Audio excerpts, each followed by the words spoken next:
So hello student, आज के lecture में हम डिस्कस करने वाले हैं केमिकल रिएक्शन एंड इक्वेशन। इस चैप्टर में हम देखेंगे basically chemical reaction and equation होती क्या है। इसमें इस लेक्चर में हम इस तरह के कंटेंट पढ़ेंगे जो कि मेन बेसिक है और जो हमारे chemical reaction and equation chapter में पूछता भी है। सो इधर उधर के पैराग्राफ ना पढ़ते हुए बस इसमें वो टॉपिक पढ़ेंगे जो डायरेक्ट क्वेश्चन उसी से बनेगा और उसी से हमेशा डायरेक्ट क्वेश्चन आएगा। तो सबसे पहले केमिकल रिएक्शन किस तरह से होती है, केमिकल रिएक्शन बेसिकली होती क्या है, एंड देन कैसे केमिकल रिएक्शन स्टार्ट हुई।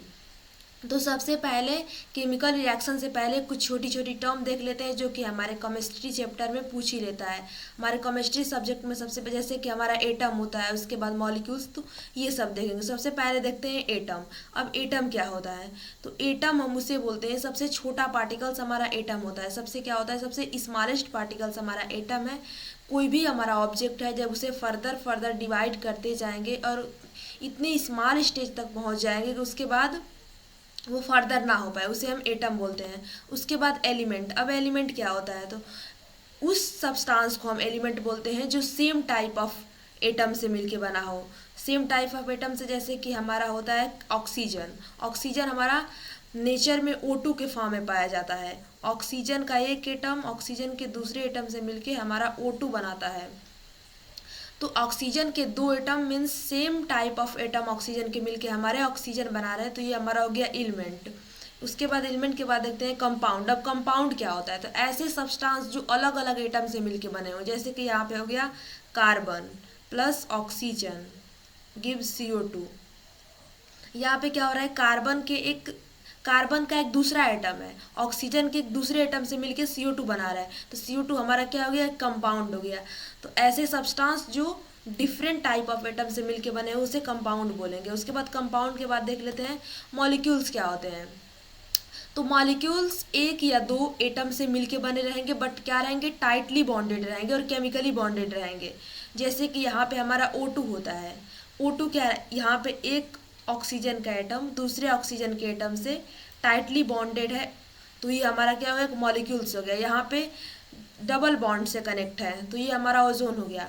तो मॉलिक्यूल्स वो सब्सटेंस होते हैं जनरली जो एक या फिर एक से ज़्यादा एटम से टाइटली बॉन्डेड हो और अट्रैक्टिव फोर्स हो, उनमें एक टाइटली अट्रैक्टिव फोर्स, उसे हम मॉलिक्यूल्स बोलते हैं। उसके बाद मॉलिक्यूल्स के बाद देख लेते हैं आयंस क्या होते हैं। तो आयंस उस कंपाउंड को बोलते हैं, आयंस हमारे मेटल भी हो सकते हैं, नॉन मेटल भी हो सकते हैं, जिसके ऊपर चार्ज स्पीसीज हो।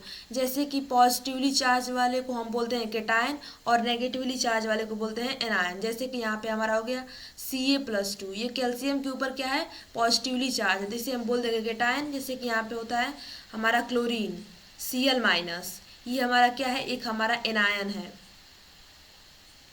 Anion. Negatively charge ion is called anion and positively charge ion is called cation, और जिसके ऊपर चार्ज स्पीसीज हो उसे हम आयन बोलते हैं।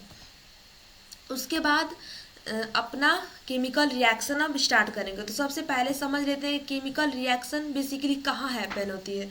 सो केमिकल अगर जहाँ चेंज होगा वहीं पे हमारी क्या होगी, केमिकल रिएक्शन होगी। सो केमिकल चेंज देख लेते हैं। केमिकल चेंज क्या होता है, फिजिकल चेंज क्या होता है।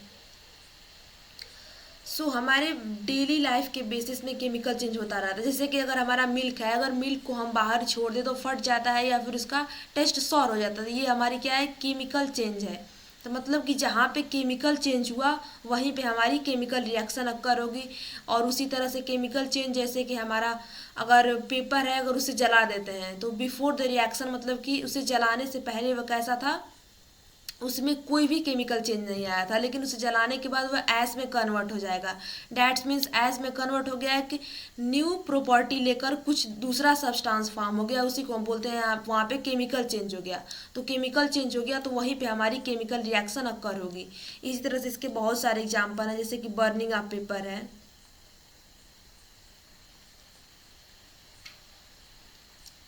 Burning of paper burning of paper है। उसके बाद जब हम एसिड और बेस को मिक्स करते हैं तो वो भी हमारा एक केमिकल चेंज होता है। Mixing of acid and base, acid और बेस को जब हम मिक्स करते हैं तो साल्ट और वाटर बनाता है। ये भी हमारा क्या है, एक तरह का केमिकल चेंज ही है। उसके बाद जब हम कुकिंग ऑफ फूड करते हैं, जब फूड को पकाते हैं तो पहले कुछ दूसरा रहता है, पकने के बाद कुछ दूसरा बन जाता है न्यू प्रॉपर्टी के साथ, तो वो भी हमारा क्या होता है, केमिकल चेंज ही होता है। So cooking of food, cooking of food, ये सारे क्या हमारे एग्जाम्पल हैं केमिकल चेंज के। तो जहाँ पे केमिकल चेंज होगा वहीं पे हमारा क्या होगा, वहीं पे हमारी केमिकल रिएक्शन अक्कर होगी। इसी तरह से हमारा बहुत सारे इसके एग्जाम्पल हैं, जैसे कि आयरन जो होता है, rusting of iron, rusting of iron, iron को जब हम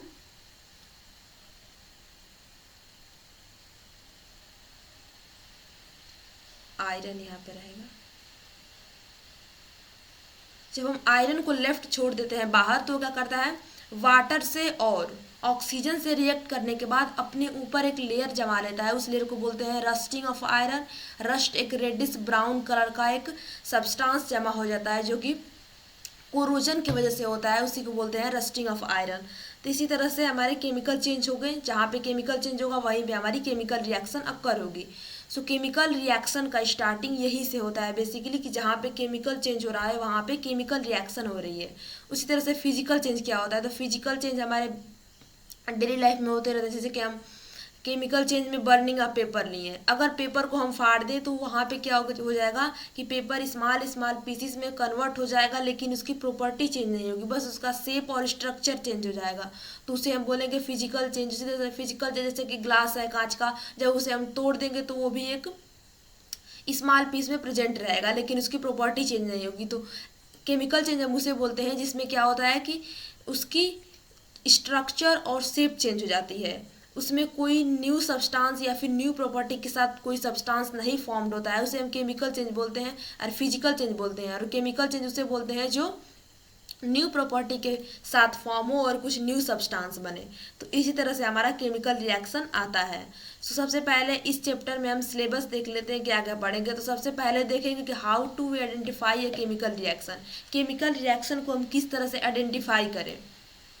तो अगर चेंज इन स्टेट है मतलब कि केमिकल रिएक्शन वहाँ पे हुई है, चेंज इन टेम्परेचर है, चेंज इन कलर है, उसके बाद इवोल्यूशन ऑफ गैस है या फिर फॉर्मेशन ऑफ प्रेसिपिटेशन है, वहाँ पे केमिकल रिएक्शन अक्कर होगी। उसके बाद सेकंड थर्ड देखेंगे केमिकल रिएक्शन वर्ड इक्वेशन में सबसे पहले लिखी गई, एंड देन देखेंगे बैलेंसिंग केमिकल इक्वेशन, उसके बाद type of chemical equation, combination reaction, decomposition reaction, displacement reaction, double displacement reaction, and then oxidation and reduction reaction.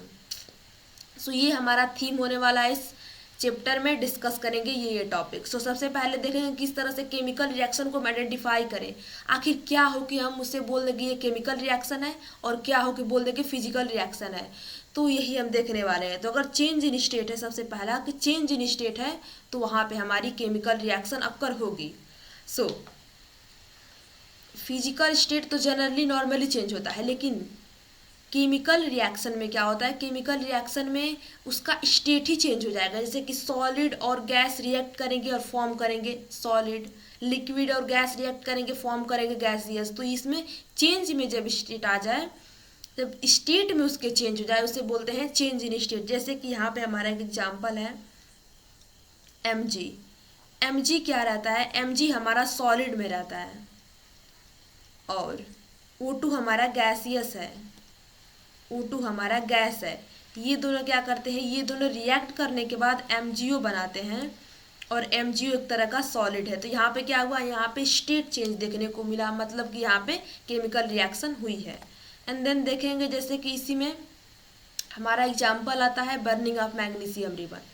अब देखेंगे बर्निंग ऑफ मैग्नीशियम रिबन को किस तरह से हम करते हैं बर्न। तो ये हमारा है मैग्नीशियम रिबन का, ये हमारा मैग्नीशियम रिबन। ये क्या करता है मैग्नीशियम रिबन, जनरली जब हम हीट करते हैं उसे तो वो क्या करता है, ऑक्सीजन से रिएक्ट करने के बाद वो डार्जिलिंग फ्लेम के साथ एक सॉलिड स्टेट में कन्वर्ट हो जाता है, MgO बना लेता है सॉलिड। तो इसके रिएक्शन किस तरह से करेंगे, इसकी रिएक्शन सबसे पहले करेंगे, एक मैग्नीशियम का रिबन ले लेंगे एंड देन मैग्नीशियम के रिबन को सबसे पहले हम सैंड पेपर से रब करेंगे। क्यों रब करेंगे, क्योंकि ये जो Mg है मैग्नीशियम, कार्बन ये नेचर में प्रेजेंट रहने की वजह से ऑक्सीजन से रिएक्ट करता है और ऑक्सीजन से रिएक्ट करने के बाद अपने सरफेस पर एक MgO की लेयर फॉर्म कर लेता है। और इस MgO की लेयर को हटाने के लिए हम सैंड पेपर से रिएक्ट करते हैं।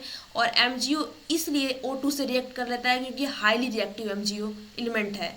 तो हाईली रिएक्टिव की वजह से ऑक्सीजन से रिएक्शन करने के बाद अपने सरफेस पे एक MgO का लेयर फॉर्म कर लेता है। और लेयर फॉर्म को हटाने के लिए हम सैंड पेपर से रब करते हैं। और सैंड पेपर से रब करने के बाद एक टंग लेते हैं, ग्लव्स भी पहन लेंगे क्योंकि रिएक्शन विजोर्स होती है। उसके बाद हम इसे बर्नर से जला देंगे। बर्नर से जलाने के बाद एक डार्जिलिंग फ्लेम के साथ, एक चमकीले फ्लेम के साथ हमारे चाइना डेस्क में गिर जाएगा और MgO एक सॉलिड MgO का फॉर्म ले लेगा। तो यही हमारा क्वेश्चन बनता है कि क्यों हम मैग्नीशियम रिबन को क्लीन करते हैं जलाने से पहले। तो मैग्नीशियम एक हाईली रिएक्टिव मेटल है, ये कंबाइन कर लेता है ऑक्सीजन के साथ और फॉर्म कर लेता है मैग्नीशियम ऑक्साइड की लेयर अपने सरफेस पे। इसलिए हम क्लीन करते हैं सैंड पेपर से इसको जलाने से पहले, उसकी ऑक्साइड की लेयर हटाने के लिए। अब देखते हैं चेंज इन कलर। कलर में भी चेंज आता है, जैसे कि रस्टिंग ऑफ आयरन था, उसमें भी हमारा चेंज कलर हो रहा था, मतलब कि वहाँ पे केमिकल रिएक्शन अक्कर हो रही थी। तो formation of brown rust on black iron nail, जैसे कि हमारी ब्लैक आयरन नेल होती है, हम मार्केट से क्या करते हैं, एकदम चमकीली सी एक नेल ले आते हैं। और इस चमकीली सी नेल को जब लॉन्ग टाइम तक रख देंगे तो लॉन्ग टाइम तक रखने के बाद ये कैसी कन्वर्ट हो जाएगी, ब्राउन में कन्वर्ट हो जाएगी। मतलब कि उसने ऑक्सीजन और वाटर से रिएक्ट करके अपने ऊपर एक लेयर जमा कर ली है, जिसे हम बोलते हैं रस्टिंग ऑफ आयरन। तो ये भी हमारा क्या है, ये भी हमारा एक चेंज इन कलर का ही एग्जाम्पल है।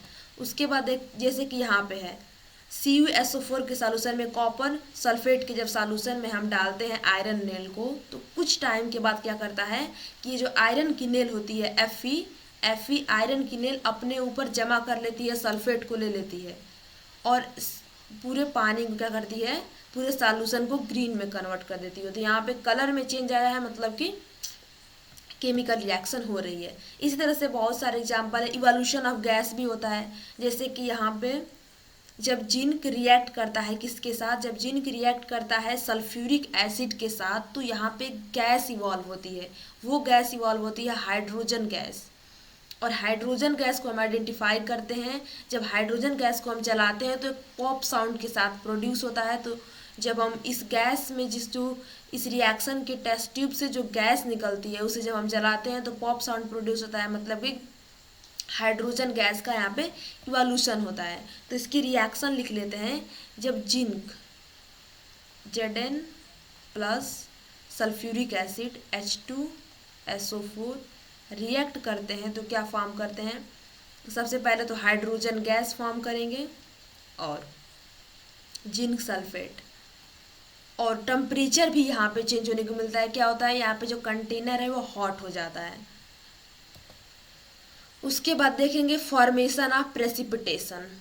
बहुत सारी ऐसी रिएक्शन होती है कि जिसमें इनसॉल्युबल सब्सटेंस बच जाते हैं, वो जाकर बॉटम में उस टेस्ट ट्यूब के या फिर कंटेनर के बच रह जाते हैं। तो उसी जो इनसॉल्युबल सब्सटेंस जो बच जाता है उसके बॉटम में, उसी को हम प्रेसिपिटेशन बोलते हैं। सो प्रेसिपिटेशन क्या होता है, प्रेसिपिटेशन एक इनसॉल्युबल सॉलिड होता है जो कि सेटल डाउन हो जाता है रिएक्शन कंप्लीट होने के बाद, केमिकल रिएक्शन कंप्लीट होने के बाद, तो उसी को हम बोलते हैं प्रेसिपिटेशन। जैसे कि यहाँ पे एक एग्जाम्पल है, यहाँ पे लेड नाइट्रेट का, यहाँ पे क्या रिएक्ट हो रहा है, यहाँ पे PbNO3 लेड नाइट्रेट किससे रिएक्ट कर रहा है, ये लेड नाइट्रेट रिएक्ट कर रहा है हमारे पोटासियम आयोडाइड से। और ये पोटासियम आयोडाइड से रिएक्शन करने के बाद ये देगा PbI2 जो कि हमारा येलो कलर का होगा और वही हमारा क्या हो जाएगा, वही हमारा सेटल डाउन हो जाएगा। KNO3 देता है और प्लस PB यहाँ पे रहेगा PbI2 और यही हमारा प्रेसिपिटेशन बचेगा येलो कलर का बॉटम में। तो रिएक्शन ये कुछ इस तरह से होती है यहाँ पे कि यहाँ पे क्या होता है, ये हमारा सॉल्यूशन है पोटासियम नाइट्रेट का, और इसमें जब हम डालेंगे येलो कलर का तो पोटासियम आयोडाइड यहाँ पे येलो कलर का क्या हो जाएगा, फॉर्म हो जाएगा। इसी को हम बोलते हैं प्रेसिपिटेशन। तो ये हमारी थी रिएक्शन। अब चेंज इन टेम्परेचर भी हमें देखने को मिलता है। क्या होता है, हमें चेंज इन टेम्परेचर भी देखने को मिलता है। जैसे कि कुछ ऐसी रिएक्शन होती है जिसमें कि कंटेनर या फिर जिसमें भी रिएक्शन हो रही है वो हॉट हो जाती है, और कुछ ऐसी रिएक्शन होती है जो कि वो टेस्ट ट्यूब हमारा कूल हो जाता है, ठंडा हो जाता है। तो यहाँ पे क्या हो रहा है, हमारा पहले वाला एग्जाम्पल है कि जब जिंक रिएक्ट कर रहा है किसके साथ, H2SO4 के साथ, तो हमारा फॉर्म कर रहा है H2 प्लस ZnSO4, और कंटेनर हमें देखने को मिलता है हॉट, एकदम गर्म हो जाता है। ये हमारे जिंक के ग्रेन्यूल्स हैं। ओके, और ये जिंक के ग्रेन्यूल्स जब रिएक्ट कर रहे हैं डाइल्यूट सल्फ्यूरिक एसिड के साथ तो क्या हो जा रहा है, कंटेनर हॉट हो जा रहा है। इसी तरह से जब हम क्या करते हैं, बैरियम ऑक्साइड जब रिएक्ट करता है 2NH4Cl से तो देता है BaCl2 बैरियम क्लोराइड, और यहाँ पे इस रिएक्शन में क्या होता है, कंटेनर क्या हो जाता है, बिल्कुल कूल हो जाता है 2NH4Cl 2NH4OH। तो इस रिएक्शन में क्या हो जाता है, कंटेनर बिल्कुल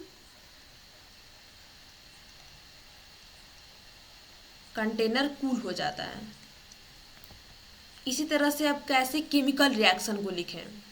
सबसे पहले साइंटिस्ट ने सोचा होगा कि अब केमिकल रिएक्शन हो रही है, तो अब केमिकल रिएक्शन को बेसिकली लिखे कैसे। सबसे पहले उन्होंने वर्ड इक्वेशन लिखना स्टार्ट किया। क्या किया, वर्ड इक्वेशन लिखना। जैसे कि अगर जिंक रिएक्ट कर रहा है सल्फ्यूरिक एसिड के साथ, तो उन्होंने सबसे पहले लिखना स्टार्ट किया कि जिंक, पूरी उसकी spelling zinc plus sulphuric acid gives zinc sulphate plus hydrogen. तो इस तरह से कुछ केमिकल रिएक्शन की लिखने की शुरुआत में स्टार्टिंग हुई। शुरुआत में जिंक को इस तरह से लिखा गया केमिकल रिएक्शन को। उसके बाद आया केमिकल इक्वेशन। आज हम मॉडर्न स्टेट में केमिकल इक्वेशन का हम यूज़ करते हैं, वर्ड इक्वेशन नहीं यूज़ करते हैं। देख लेते हैं अब केमिकल रिएक्शन लिखी कैसी जाएगी। तो जो सब्सटेंस केमिकल चेंज में जिस सब्सटेंस का केमिकल चेंज हो रहा है, जो हमारा सब्सटेंस केमिकल रिएक्शन में पार्टिसिपेट कर रहा है, उसे हम बोलते हैं रिएक्टेंट। और वो सब्सटेंस जो रिएक्शन होने के बाद फॉर्म हो रहा है, जो रिएक्शन क्या हो रही है, जो फॉर्म हो रहा है रिएक्शन होने के बाद, उसे हम बोलते हैं प्रोडक्ट। हमारा substance that undergoes chemical change in a reaction are called reactant, और न्यू सब्सटेंस जो फॉर्म्ड हुआ है ड्यूरिंग रिएक्शन उसे हम बोलते हैं प्रोडक्ट। जैसे कि यहाँ पे एग्जांपल लेते हैं A plus B, A B react करके हमारे दे रहे हैं क्या, C प्लस डी। इसमें जो ए बी है वो हमारे रिएक्टेंट है और सी डी जो है वो हमारे प्रोडक्ट है, और इनमें प्लस लगा देते हैं ताकि ये जुड़ जाए। तो अब देखते हैं कि किस तरह से हम वर्ड इक्वेशन लिखें या फिर केमिकल इक्वेशन लिखें। हमारे रूल्स हैं वर्ड इक्वेशन और केमिकल इक्वेशन को लिखने के। तो क्या रूल्स है उसी को हम देखेंगे। तो सबसे पहले क्या करते हैं हम, केमिकल इक्वेशन को क्या रूल्स लिखने का है कि जो भी हमारा रिएक्टेंट है उसके बीच में प्लस साइन लगा दो। उसके बाद एक एरो से डिनोट कर दो जिस डायरेक्शन में रिएक्शन प्रोसीड हो रही है, और उसके बाद प्रोडक्ट के बीच में भी साइन लगा दो। तो ये क्या हो गया, ये हमारा रूल्स हो गया केमिकल इक्वेशन या फिर वर्ड इक्वेशन को लिखने का। तो देख लेते हैं इसका स्टेप बाय स्टेप कि क्या इसके स्टेप्स हैं। तो सबसे पहला स्टेप है कि सब्सटेंस जो केमिकल रिएक्शन में पार्टिसिपेट कर रहा है या उस जो कि रिएक्टेंट है वो हमेशा LHS साइड में लिखा जाएगा, हमेशा लेफ्ट हैंड साइड में लिखा जाएगा, और एरो उनके दोनों के बीच में लगेगी रिएक्टेंट और प्रोडक्ट के, और प्लस साइन रिएक्शन में लगेगा रिएक्टेंट साइड। उसके बाद प्रोडक्ट साइड में क्या होगा कि उसमें प्लस साइन लिखा जाएगा और हमेशा प्रोडक्ट में जो प्रोडक्ट होगा वो RHS साइड में लिखा जाएगा, लेफ्ट हैंड साइड में, और उनके बीच में साइन लग जाएगा। उसके बाद क्या होगा कि एक एरो लगेगी, उस रिएक्शन को दिखाने के लिए रिएक्टेंट और प्रोडक्ट के बीच में एक एरो लगेगी कि किस डायरेक्शन में रिएक्शन प्रोसीड हुई है। तो ये हमारा स्टेप्स हैं जो कि इसी तरह से हम केमिकल रिएक्शन को लिखते हैं। तो अब केमिकल रिएक्शन हमारा हो गया। अब हम देखेंगे केमिकल इक्वेशन। सो केमिकल इक्वेशन देखेंगे। सो सबसे पहले हम देख लेते हैं वर्ड इक्वेशन क्या होती है। तो वर्ड इक्वेशन जैसे कि हमारी वर्ड इक्वेशन है, सोडियम अगर रिएक्ट कर रहा है वाटर से तो क्या देता है, सोडियम जब हमारा वाटर से रिएक्ट करता है तो सोडियम हाइड्रोक्साइड देता है।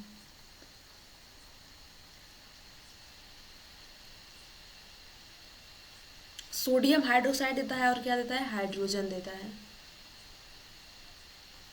तो ये हमारी हो गई वर्ड इक्वेशन, ये हमारी हो गई वर्ड इक्वेशन। और इसका केमिकल इक्वेशन क्या हो जाएगा,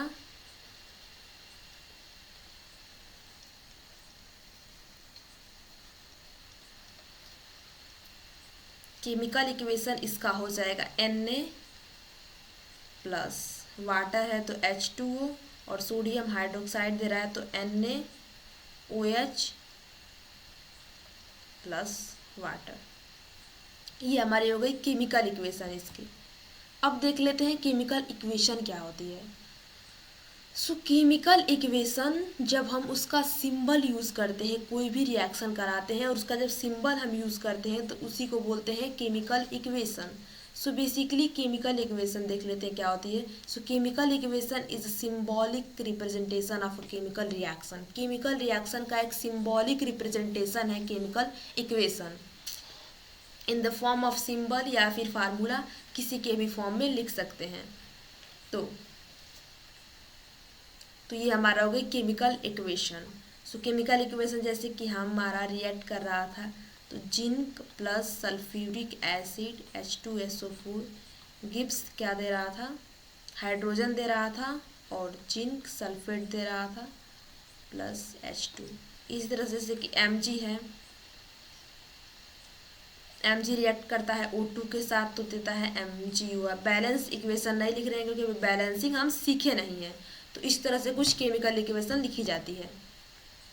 तो अब फार्मूला बनाने हम प्रीवियस क्लासेस में पढ़ चुके हैं कि फार्मूले किस तरह से बनते हैं, इसीलिए कुछ रिकैप करने के लिए केटायन और एनायन देख लेते हैं। केटायन और एनायन क्या होते हैं। तो केटायन जो पॉजिटिवली चार्ज हो, केटायन वो होते हैं जो पॉजिटिवली चार्ज हो, एनायन जो नेगेटिवली चार्ज हो। सो केटायन के बहुत सारे एग्जाम्पल हैं जैसे कि Na+ है, नाइट्रोजन पे प्लस का चार्ज रहता है, बैरियम है Ba+2। इसी तरह से हमारे बहुत सारे एग्जाम्पल हैं जैसे कि हमारा है Mg+2। एनायन के हमारे हैं Cl-, क्लोरीन है, ब्रोमीन है, आयोडीन है। ये हमारे क्या है, ये हमारे एनायन है और ये हमारे केटायन है। ये हमारे केटायन है और ये हमारे एनायन। जैसे कि हमें NaCl का फार्मूला बनाना है तो Na का प्लस चार्ज है, Cl का -1 चार्ज है, तो यहाँ पे 1 लिख देते हैं और यहाँ पे n क्रॉस मल्टीप्लिकेशन करने के बाद NaCl आता है। तो इस तरह से हम क्या बनाते हैं, कंपाउंड या फिर उसका केमिकल फार्मूलाज को बनाते रहते हैं हम। जैसे कि K+ है तो बहुत सारे इनके एग्जाम्पल्स हैं, ये भी हमारा एक एग्जाम्पल है। और उसके बाद हमारा CO3-, ये भी एक हमारा एनायन है और ये सारे केटायन है। सो अब स्टार्ट करते हैं एक क्वेश्चन के साथ कि इसका हमें क्या करना है, बैलेंस्ड इक्वेशन लिखनी है और केमिकल रिएक्शन लिखनी है। तो बैलेंस्ड इक्वेशन अभी नहीं समझे तो बैलेंस्ड इक्वेशन नहीं करेंगे, अभी केमिकल इक्वेशन इसका लिखेंगे। सो हाइड्रोजन है तो H2 प्लस क्लोरीन है तो Cl2 और ये दे दिया क्या HCl। ये हमारा क्या है, ये हमारा अभी बैलेंस्ड केमिकल इक्वेशन नहीं है।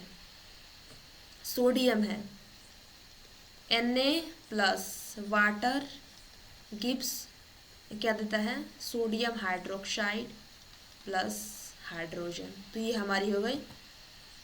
उसके बाद ये barium chloride plus aluminium sulphate gives barium sulphate plus aluminium chloride, तो इसकी रिएक्शन कुछ हमारी हो जाएगी BaCl2 plus Al2SO4 3 gives BaSO4 plus AlCl3।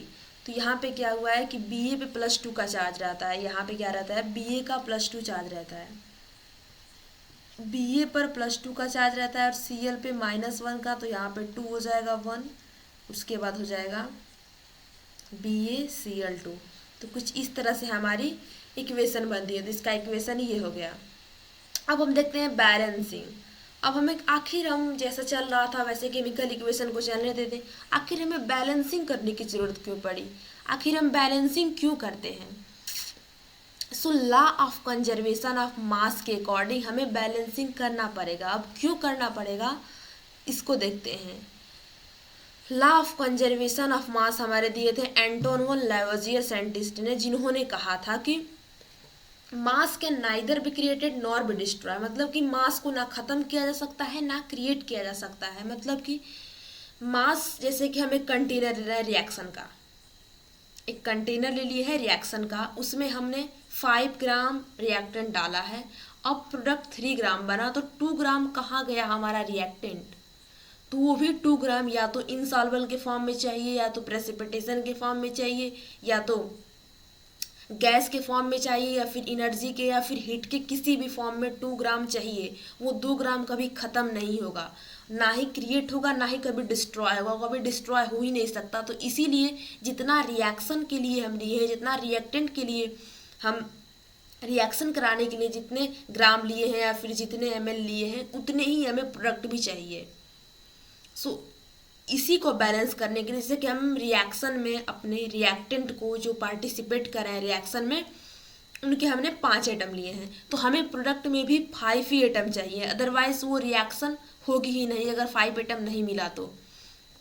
सो इसलिए बैलेंसिंग करना जरूरी है। अगर रिएक्टेंट में 5 एटम है तो हमें प्रोडक्ट में भी 5 ही एटम चाहिए। अगर 5 एटम नहीं है तो वो अनबैलेंस्ड इक्वेशन है। सो लॉ ऑफ कंजर्वेशन के अकॉर्डिंग हमें बैलेंसिंग करना जरूरी है। सो अब देख लेते हैं balancing of a chemical equation. So balancing of a chemical equation का मतलब क्या हुआ। सो बैलेंसिंग, जैसे कि यहाँ पे है हाइड्रोजन रिएक्ट करता है क्लोरीन के साथ, तो हमारा बनाता है HCl। तो यहाँ पे कितने एटम हैं, यहाँ पे 4 एटम है, 2 हाइड्रोजन के एटम और 2 क्लोरीन के एटम। बट यहाँ पे क्या हुआ, यहाँ पे हमारे 2 एटम हैं, तो ये हमारी क्या हो गई, एक अनबैलेंस्ड रिएक्शन हो गई, अनबैलेंस्ड रिएक्शन हो गई। तो ये हमारा बैलेंसिंग नहीं हुआ। अगर हम यहाँ पे 2 लगा देंगे तो यहाँ पर भी 4 एटम हो जाएगा, तो ये हमारी क्या हो जाएगी, ये हमारी बैलेंस्ड इक्वेशन हो जाएगी। तो बैलेंसिंग इस तरह से कुछ होती है। तो बैलेंसिंग का हम मेथड देखेंगे। सो बैलेंसिंग सबसे पहले समझ लेते हैं बैलेंस्ड केमिकल इक्वेशन होती क्या है।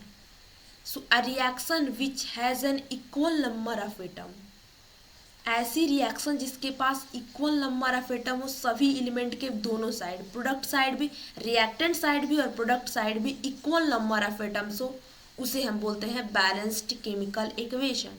जैसे कि इधर भी 4 एटम हैं, रिएक्टेंट साइड पार्टिसिपेट कर रहे हैं, तो हमें प्रोडक्ट साइड में भी 4 एटम चाहिए, तो इसे हम बोलेंगे बैलेंस, इसे हम बोलेंगे बैलेंस्ड, अदरवाइज ये अनबैलेंस्ड है। तो ऐसी रिएक्शन जिसमें दोनों साइड, रिएक्टेंट साइड और product side equal numbers of atom हो, उसे बोलेंगे बैलेंस्ड केमिकल इक्वेशन।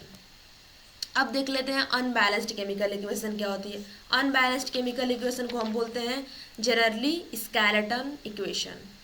सो अनबैलेंस्ड इक्वेशन हमारी होती है जिसके दोनों तरफ एटम्स बराबर ना हो। तो ए reaction chemical equation expressed in the symbol and formula such that number of atom of a different element toward the side of reactant is not equal to the number of atom of product। यानी कि जितने हमारे reactant side atom हो उतने product side atom ना हो, उसे हम बोलते हैं अनबैलेंस्ड केमिकल इक्वेशन। जैसे कि इधर 3 एटम है और इधर 2 एटम है, तो ये हमारी क्या है, ये हमारी एक अनबैलेंस्ड केमिकल इक्वेशन है, अनबैलेंस्ड केमिकल इक्वेशन है। सो देख लेते हैं अब बैलेंसिंग। अब बैलेंसिंग किस तरह से करें। बैलेंसिंग को हम सबसे पहले समझेंगे हिट एंड ट्रायल मेथड से। हिट एंड ट्रायल मेथड क्या होता है। हिट एंड ट्रायल मेथड हमारा बैलेंसिंग करने का एक मेथड है, बैलेंसिंग करने का एक मेथड है। हम अलजेब्रा मेथड भी देखेंगे, but hit and trial method हमारा सबसे सिंपल और सबसे ज़्यादा पूछते हैं हम हिट एंड ट्रायल मेथड से। अगर हिट एंड ट्रायल मेथड से हम केमिकल इक्वेशन को बैलेंस करना सीखेंगे तो हम इजीली सिर्फ और सिर्फ एक स्टेप में कर पाएंगे balancing after the hit and trial method. Hit and trial method जब सीख लेंगे हम, इसके कुछ 5-6 स्टेप्स हैं, एंड देन सीखने के बाद हम जो भी इक्वेशन मिलेगी उसे बस एक स्टेप में बैलेंसिंग कर लेंगे। इसलिए ये क्या होता है, ये हमारा इजी मेथड माना जाता है hit and trial method. So hit and trial method का स्टेप देख लेते हैं। सबसे पहले वर्ड इक्वेशन लिख लेंगे। अब वर्ड इक्वेशन लिखने के बाद क्या करेंगे, उसकी फिर सिंबॉलिक रिप्रेजेंटेशन लिखेंगे। जैसे कि अगर हमारा MgO है, वो रिएक्ट कर रहा है ऑक्सीजन से, तो फिर फॉर्म करता है MgO, तो उसको पहले वर्ड इक्वेशन लिखने के बाद सिंबॉलिक रिप्रेजेंटेशन, एंड देन उसको बॉक्स में रख लेंगे। जो भी हम सिंबल बना है उसे बॉक्स में रख लेंगे, और बॉक्स में रखने के बाद उसकी अब हम balancing step by step start करेंगे। लिस्टिंग करेंगे, number of reactant and product को लिस्ट आउट कर लेंगे। जो भी एलिमेंट हमारा पार्टिसिपेट कर रहे हैं रिएक्शन में उनको लिख लेंगे, और फिर उनका लिख लेंगे कि number of atom and reactant side में कितने हैं उस एलिमेंट के, और number of atom and product side में कितने हैं, एंड देन हमारी रिएक्शन डन हो जाएगी। और balancing should be start with the compound है, जो भी बिगेस्ट फार्मूला होगा उससे स्टार्ट कर देंगे अपनी बैलेंसिंग करना, और बैलेंसिंग हमारी डन हो जाएगी। तो एक एग्जाम्पल लेकर देखते हैं हिट एंड ट्रायल मेथड का। इसी तरह से 2-3 एग्जाम्पल लेंगे and then it's become easy. So इसका पहला एग्जाम्पल हम लेते हैं कार्बन के साथ।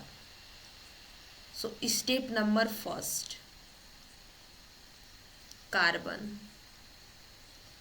कार्बन किससे रिएक्ट कर रहा है, हाइड्रोजन से।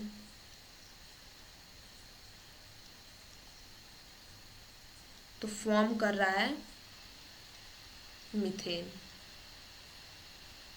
इसका सिंबॉलिक रिप्रेजेंटेशन लिख लेंगे, इसका symbolic representation step number 2, carbon plus hydrogen gives CH4। अब इसका स्टेप नंबर 3 लिख लेंगे।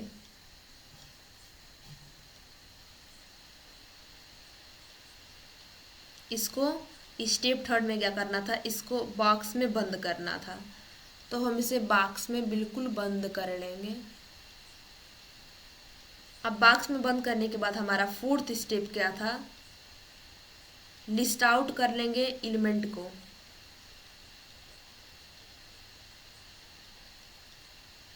एलिमेंट को लिस्ट आउट करने के बाद number of atom in reactant side,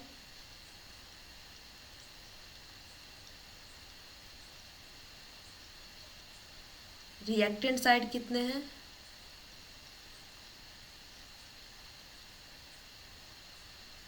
और number of atom in product side,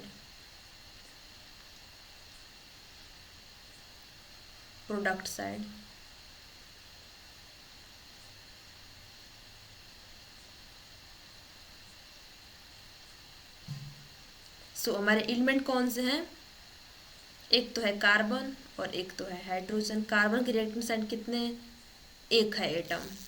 product side कितना है, 1 है।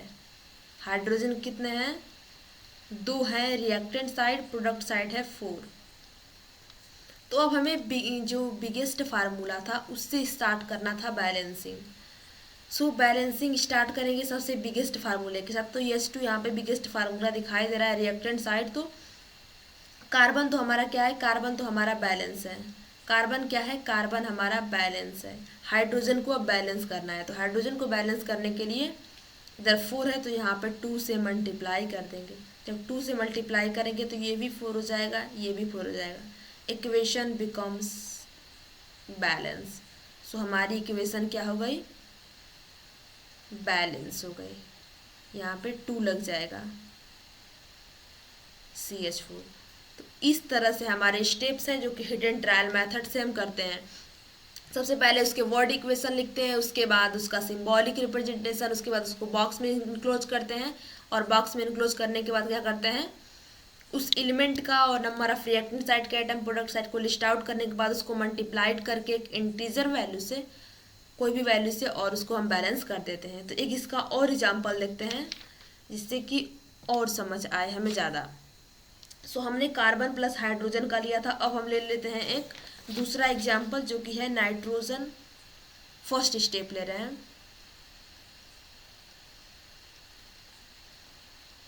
नाइट्रोजन रिएक्ट कर रहा है हाइड्रोजन के साथ,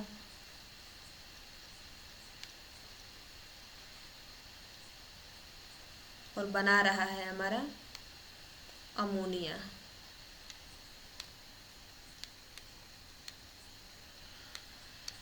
सेकंड स्टेप इसको हम सिंबॉलिक फॉर्म में लिख लेंगे। अब हमारा थर्ड स्टेप क्या है, इसको बॉक्स में इनक्लोज कर लेंगे।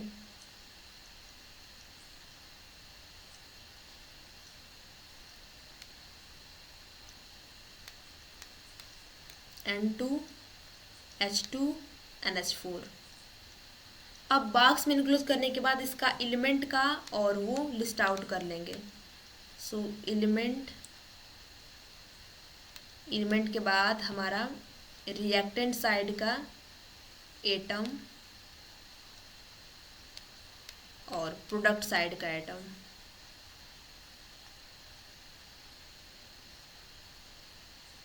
एलिमेंट कौन सा है हमारा, एलिमेंट हमारा एक नाइट्रोजन है और एक हाइड्रोजन है। नाइट्रोजन के रिएक्टेंट साइड कितने एटम है, 2। नाइट्रोजन के प्रोडक्ट साइड कितने एटम है, 1। हाइड्रोजन रिएक्टेंट साइड कितना है, 2। प्रोडक्ट साइड कितना हाइड्रोजन है हमारा, 4। तो अब हम रिएक्शन को एक सूटेबल नंबर से क्या करेंगे, एक सूटेबल नंबर से मल्टीप्लाई करेंगे। तो यहाँ पे अगर प्रोडक्ट साइड में हम 2 मल्टीप्लाइड कर दें तो हमारा नाइट्रोजन बैलेंस हो जाएगा। तो यहाँ पे क्या करेंगे, N2 है प्लस H2 है गिव्स, तो यहाँ पे 2 से मल्टीप्लाई कर देंगे। अब जब 2 से मल्टीप्लाई करेंगे तो हाइड्रोजन में भी 2 से मल्टीप्लिकेशन आ जाएगा, तो यहाँ पे 8 हो जाएंगे, और इधर 2, तो यहाँ पर भी 4 से फिर मल्टीप्लाई करना पड़ेगा। सो हाइड्रोजन को फिर हम यहाँ पे क्या लिख देंगे, 4। सो N2 plus 4H2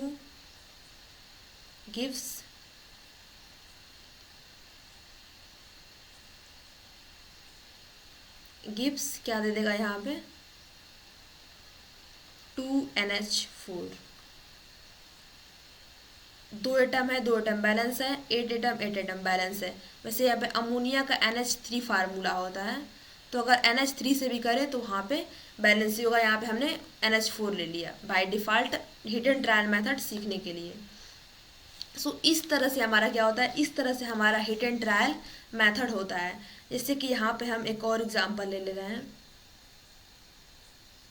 hit and trial method का 2 एग्जांपल है, इसके बाद एक एल्जेब्रिक मेथड का एग्जांपल ले लेते हैं, एक एल्जेब्रा मेथड का। सो एल्जेब्रा मेथड का एग्जांपल एक ले लेते हैं। एल्जेब्रा मेथड हमारा अधिकांश पूछा नहीं जाता है, कम से कम एक आध बार पूछ लेगा एग्जाम में, नहीं तो नहीं पूछता है। सो इसलिए एल्जेब्रा मेथड का बस एक एग्जांपल लेंगे और उसी से हम पूरा इसको समझ लेंगे। सो एल्जेब्रा मेथड का एक कॉम्प्लेक्स फार्मूला ले रहे हैं और उसी से इसको, सो हमारा एक फार्मूला है एल्जेब्रा मेथड का। एल्जेब्रा मेथड का हमारा फार्मूला है, 1 second.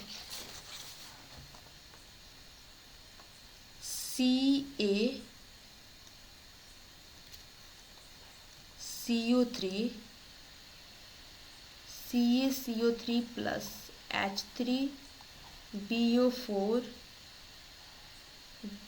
gives Ca3PO4 2 plus H2CO3।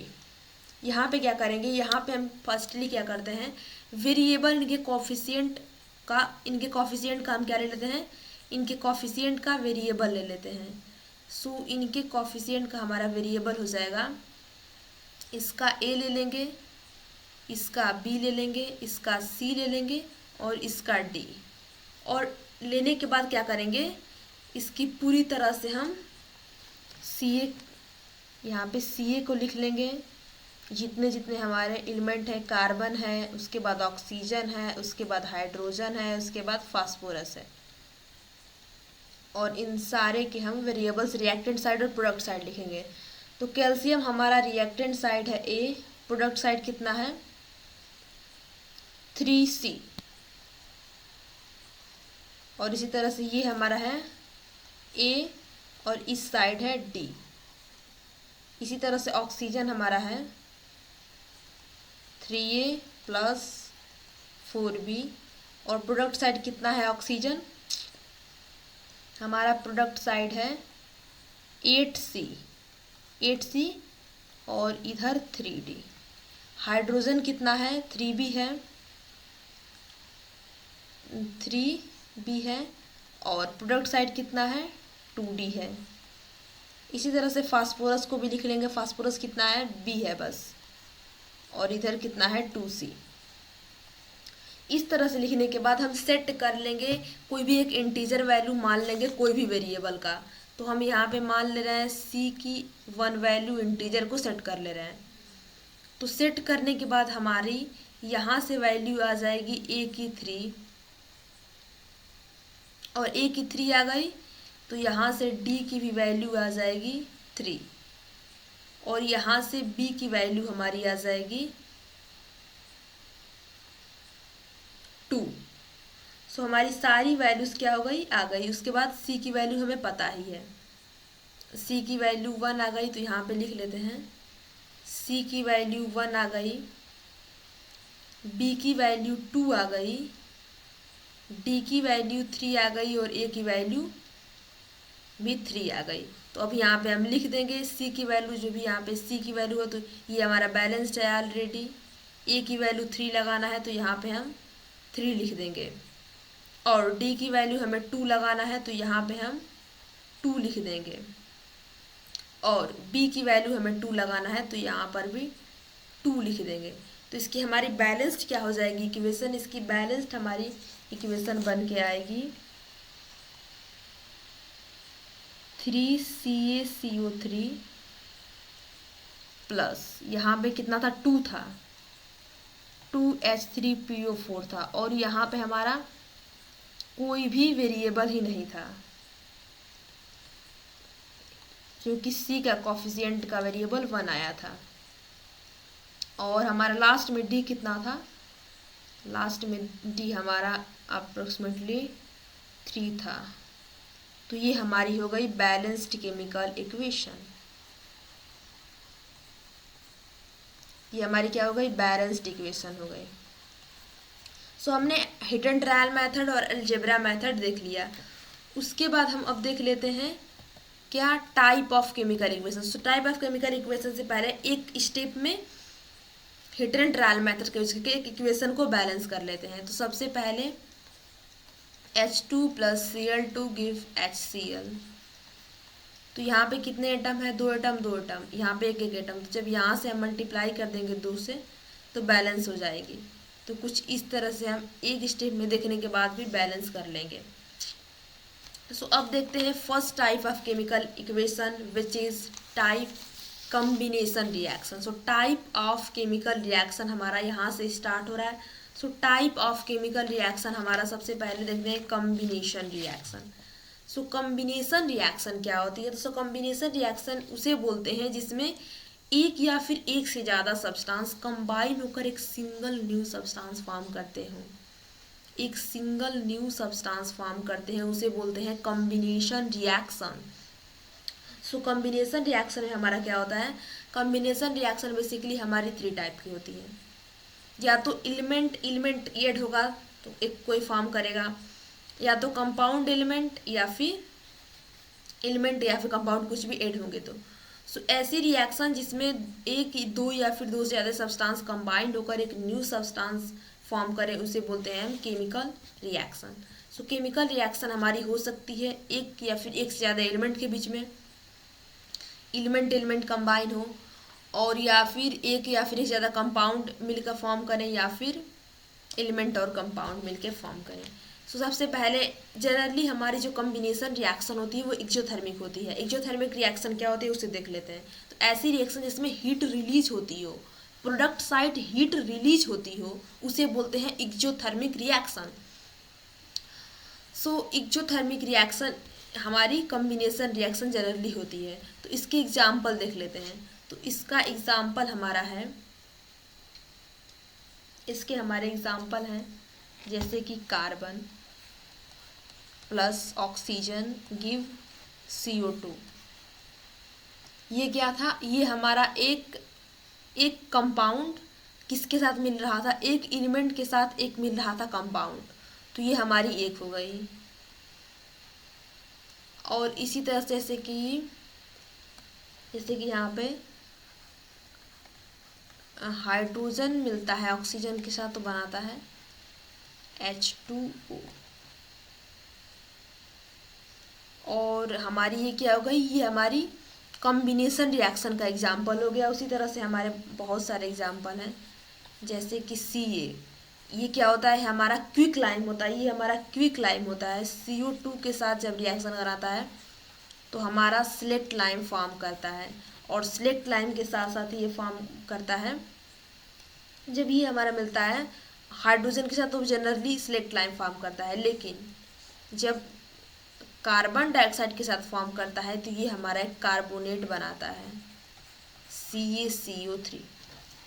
तो ये हमारी हो गई कुछ एग्जाम्पल कॉम्बिनेशन रिएक्शन का। सो कॉम्बिनेशन रिएक्शन का हमारा एग्जाम्पल हो गया। उसी तरह से हमारी क्या होती है, जो कॉम्बिनेशन रिएक्शन होती है वो एक्जोथर्मिक रिएक्शन होती है जिसमें हीट हमारी रिलीज होती हो। क्या होती है, वो हीट हमारी रिलीज होती है, वो जिसमें कि CaO जब रिएक्ट करता है हाइड्रोजन के साथ तब वो बनाता है, क्या बनाता है, सिलेक्ट लाइम। सिलेक्ट लाइम के साथ साथ ही हीट भी बनाता है। सो ये हमारी हो गई कॉम्बिनेशन रिएक्शन का एग्जाम्पल। इसी तरह से बहुत सारे हमारे कॉम्बिनेशन रिएक्शन है, ऐसी रिएक्शन जिसमें हीट रिलीज होती है उसे एक्सोथर्मिक बोलते हैं, और हमारी कॉम्बिनेशन रिएक्शन हमारी एक्सोथर्मिक ही होती है, एक्सोथर्मिक रिएक्शन है। सो अब देख लेते हैं हम अपना डीकम्पोजिशन रिएक्शन। सो डीकम्पोजिशन रिएक्शन क्या होती है, तो सबसे पहले समझ लेते हैं डीकम्पोजिशन रिएक्शन की डेफिनेशन। तो ऐसी रिएक्शन जिसमें सिंगल कंपाउंड ब्रेकडाउन होता हो एक या फिर एक से ज़्यादा सिंपलर सब्सटेंस में, उसे बोलते हैं डीकम्पोजिशन रिएक्शन। डीकम्पोजिशन रिएक्शन हमारी थर्मल भी होती है। डीकम्पोजिशन रिएक्शन ये जनरली हमारी जब एनर्जी कुछ फॉर्म में दी जाती हो, सप्लाई की जाती हो रिएक्टेंट को, उस हमारी जनरली वही डीकम्पोजिशन रिएक्शन होती है। डीकम्पोजिशन रिएक्शन हमारी एंडोथर्मिक होती है नेचर में, जैसे कि हम हीट भी दे सकते हैं, इलेक्ट्रिसिटी भी दे सकते हैं और लाइट भी दे सकते हैं। तो अगर हीट देंगे तो उसे थर्मल डीकम्पोजिशन रिएक्शन बोलेंगे, अगर इलेक्ट्रिसिटी देंगे तो उसे हम बोलते हैं इलेक्ट्रोलाइटिक डीकम्पोजिशन रिएक्शन, लाइट देंगे तो photo electric decomposition reaction. So ये हमारी हो गई थर्मल। थर्मल में क्या देते हैं, थर्मल में हीट देते हैं, इसमें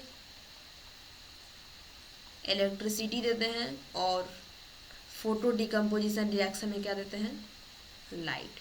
तो इसी तीन को देखेंगे डीकम्पोजिशन रिएक्शन में। सो थर्मल डीकम्पोजिशन रिएक्शन क्या होता है, जिसमें हीट देनी पड़ती हो। जिसमें क्या देना पड़ता है, वो हीट देनी पड़ती है। थर्मल डिकम्पोजिशन रिएक्शन ऐसी रिएक्शन होती है जिसमें हीट के द्वारा हमारी रिएक्शन डन होती है, उसे बोलते हैं थर्मल डिकम्पोजिशन रिएक्शन। जैसे कि यहाँ पे है हमारा 2FeSO4, हमारा जब ब्रेक डाउन होता है तो ये हमारा Fe2O3 में कन्वर्ट हो जाता है और SO2 बनाता है, और साथ ही साथ इसमें हीट लगानी पड़ती है। क्या होता है, यहाँ पे SO3 बनाता है और यहाँ पे हमें हीट देनी पड़ती है। तो ये हमारा क्या हो गया, थर्मल डिकम्पोजिशन रिएक्शन का एग्जाम्पल हो गया। जब हम लेड नाइट्रेट को ब्रेक डाउन करते हैं तो ये हमारा किस में टूट जाता है, लेड ऑक्साइड में, और साथ ही साथ NO2 में भी कन्वर्ट हो जाता है, और NO2 के साथ हमारा ऑक्सीजन बना देता है। तो ये हमारी थी, यहाँ पे हमें हीट देना पड़ता है, तो ये हमें रिएक्टेंट को ही हीट देना पड़ा, इसलिए हमारी इंडोथर्मिक रिएक्शन है।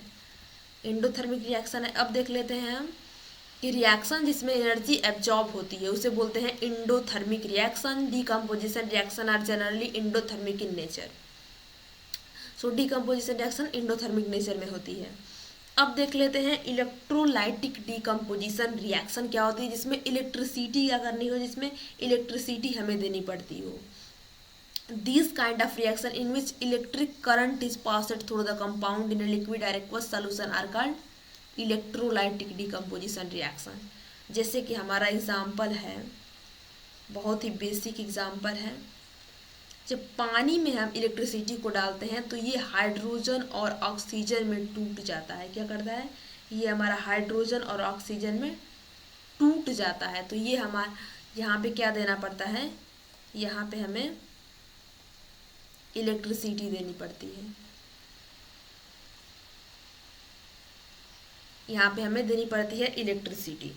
तो ये हमारा इलेक्ट्रोलाइटिक डिकम्पोजिशन रिएक्शन हो गया। उसके बाद फोटो डिकम्पोजिशन रिएक्शन, जिसमें इसका सिंपल एग्जांपल है, जब सनलाइट, जब सिल्वर क्लोराइड होता है उसे जब हम बाहर सनलाइट के सामने छोड़ देते हैं तो क्या हो जाता है, सनलाइट से रिएक्शन करने के बाद Ag और क्लोराइड अलग हो जाते हैं। तो ये क्या होता है, हमारा फोटो डिकम्पोजिशन रिएक्शन होता है, जिसमें कि सिल्वर भी अलग और क्लोराइड भी अलग। तो इसका एग्जाम्पल है AgCl2।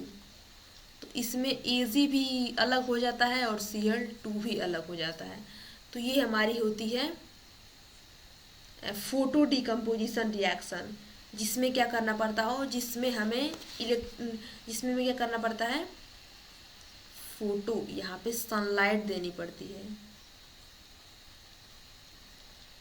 जहाँ पे हमें सनलाइट देनी पड़ती हो, इसे हम बोलते हैं फोटो इलेक्ट्रिक डिकम्पोजिशन रिएक्शन। इसका एक और एग्जाम्पल है, जब सिल्वर ब्रोमाइड भी रिएक्ट करता है तो ये भी सिल्वर को अलग दे देता है और ब्रोमाइड को अलग दे देता है। सो हमारी ये दो ठो है फोटो डिकम्पोजिशन रिएक्शन। इसमें भी हमें सनलाइट देना पड़ता है एज अ कैटलिस्ट। सो जैसे कि यहाँ पे एग्जांपल है, सिल्वर क्लोराइड है, यहाँ पे सिल्वर क्लोराइड है AgCl2, कन्वर्ट हो जा रहा है Ag में प्लस Cl2 में। यहाँ पे ये हमारा, यहाँ पे सनलाइट देने पर, तो ये हमारा हो गया example photo electric decomposition reaction का। अब देखते हैं डिस्प्लेसमेंट रिएक्शन क्या होती है। सो डिस्प्लेसमेंट रिएक्शन ऐसी रिएक्शन होती है जिसमें एक हाईली रिएक्टिव मेटल डिस्प्लेस कर देता है दूसरे को। तो displacement reaction is a chemical reaction in which more reactive element displace a less reactive element from its compound. So कोई भी कंपाउंड से जो लेस रिएक्टिव एलिमेंट होता है उससे डिस्प्लेस कर लेता है हाईली रिएक्टिव एलिमेंट, जैसे कि जिंक है। तो जिंक ज़्यादा रिएक्टिव है हमारा कॉपर से, तो ये क्या कर लेगा, जिंक छीन लेगा इस कॉपर के साथ जो भी अटैच रहेगा। जैसे कि जिंक अगर रिएक्ट कर रहा है कॉपर सल्फेट के साथ, तो तो ये जिंक ज़्यादा रिएक्टिव है, ये हाईली रिएक्टिव है और ये लो रिएक्टिव है। तो इसलिए क्या करेगा, जिंक इस कम रिएक्टिव के साथ से SO4 को छीन लेगा और अपने साथ रिएक्शन करा देगा। तो ये हमारा एग्जाम्पल है डिस्प्लेसमेंट रिएक्शन का। डिस्प्लेसमेंट रिएक्शन में हम रिएक्टिविटी सीरीज देख लेते हैं, उसके बाद एग्जाम्पल देखेंगे। सबसे पहले सबसे ज़्यादा हाईली रिएक्टिव हमारा होता है पोटासियम, उसके बाद सोडियम, उसके बाद बैरियम, उसके बाद calcium, magnesium, aluminium, zinc, iron, nickel, tin, lead, उसके बाद copper, mercury, silver, gold, platinum. ये हमारे डिक्रीजिंग केमिकल रिएक्टिव सीरीज है, सबसे ज़्यादा ये है और सबसे कम ये है। तो ये हमारी रिएक्टिव सीरीज इसे ध्यान में रखते हुए चलना है, क्योंकि अगर ये रिएक्टिव सीरीज नहीं याद रहेगी तो हम डिस्प्लेसमेंट रिएक्शन का एग्जाम्पल नहीं लिख पाएंगे, हम डिस्प्लेसमेंट रिएक्शन को नहीं परफॉर्म करा पाएंगे। तो इस वजह से हमें रिएक्टिविटी सीरीज को ध्यान में रखते हुए चलना है। सो इसका हमारा एक एग्जाम्पल है, जैसे कि इसका एक और एग्जाम्पल लेते हैं। इसका एक और एग्जाम्पल है हमारा Fe। आयरन किसके साथ रिएक्ट करता है, जब कॉपर सल्फेट के साथ रिएक्ट करता है तो ये हमारा बनाता है FeSO4। FeSO4 और कॉपर को छोड़ देता है। तो यहाँ पे आयरन क्या है, आयरन हमारा ज़्यादा रिएक्टिव है कॉपर से। यहाँ पे हमारा पाया जा रहा है आयरन यहाँ पे है और कॉपर यहाँ पे है। तो आयरन ज़्यादा रिएक्टिव है कॉपर से, इसलिए ये रिएक्शन हो जाएगी। तो डिस्प्लेसमेंट रिएक्शन इस तरह से होता है, जो हाईली रिएक्टिव एलिमेंट रहता है वो डिस्प्लेस करा लेता है लेस रिएक्टिव एलिमेंट से, और रिएक्शन क्या हो जाती है, रिएक्शन हमारी डन हो जाती है। तो अब हम देख लेते हैं डबल डिस्प्लेसमेंट रिएक्शन। सो डबल डिस्प्लेसमेंट रिएक्शन हम उसे बोलते हैं इसकी टोपी उसके सर, कह सकते हैं इसकी टोपी उसके, जैसे कि यहाँ पे है